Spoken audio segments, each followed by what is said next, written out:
जळगाव जामोद येथे दिनांक 11 जून रोजी तहसील कार्यालयासमोर शेतकऱ्यांनी एकत्रित येत राज्य सरकारच्या कर्जमाफी निर्णयाचा तीव्र निषेध केला। यावेळी शेतकऱ्यांनी शासन निर्णय जाळून सरकारविरोधात प्रचंड आक्रोश व्यक्त केला।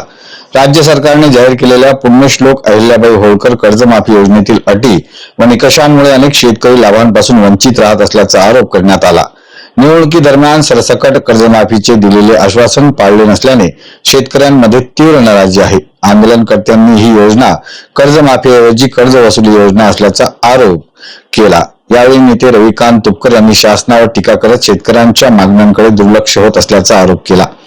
मागील आठवड्यात वादळी पाऊस व गारपिटीमुळे केळी पिकांचे मोठे नुकसान झाले असून तातडीने मदतीची मागणी करण्यात आली आहे। तसेच पीक विमा कंपन्यांकडून शेतकऱ्यांना न्याय न मिळाल्यास तीव्र आंदोलनाचा इशारा देण्यात आला।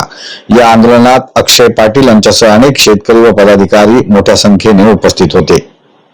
आज शेतकऱ्याच्या सरसकट कर्जमाफीसाठी जळगाव जामोद येथे शेतकरी नेते रविकांत तुपकर यांच्या नेतृत्वामध्ये आम्ही आज या ठिकाणी फसव्या जीआरचा फाडून जाळून या ठिकाणी निषेध केलेला आहे। आमचं म्हणणं आहे की सरसकट कर्जमाफी झाली पाहिजे। 2025चा जो रखडलेला पीक विमा आहे तो तात्काळ मिळाला पाहिजे। आणि या जळगाव जामोद तालुक्यामध्ये मागील आठवड्यात प्रचंड अशी नैसर्गिक आपत्ती झाली, त्यामुळे आमच्या या भागातील अनेक शेतकऱ्यांचं केळीचं मोठ्या प्रमाणात नुकसान झालं। त्या शेतकऱ्याला सुद्धा भरीव आर्थिक मदत मिळाली पाहिजे या मागणीसाठी आज आम्ही शेतकरी नेते रविकांत तुपकर यांच्या नेतृत्वामध्ये तहसील कार्यालय जळगाव जामोद येथे आंदोलन करत आहोत।